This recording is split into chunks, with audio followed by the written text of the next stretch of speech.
सुनो, अगर माँ बाप नाराज हैं, अगर माँ नाराज है, बाप नाराज है, तो ना उसकी ये नमाज काम आएगी, न रोजा, न ज़कात, न हज। क्योंकि जिसने माँ बाप को नाराज किया उसने खुदा को नाराज किया। अल्लाह नाराज हो और इबादत काम आए। Concentrate your mind, mind set करो। दुनिया नाराज हो जाए, मेरे माँ बाप नाराज हो, सेट करो अपना माइंड।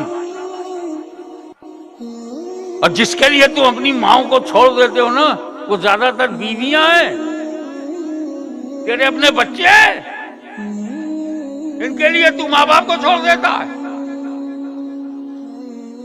सोचता नहीं कि बीवी ने तुझे तब मोहब्बत किया है जब तूने बीवी की जरूरत पूरी किया।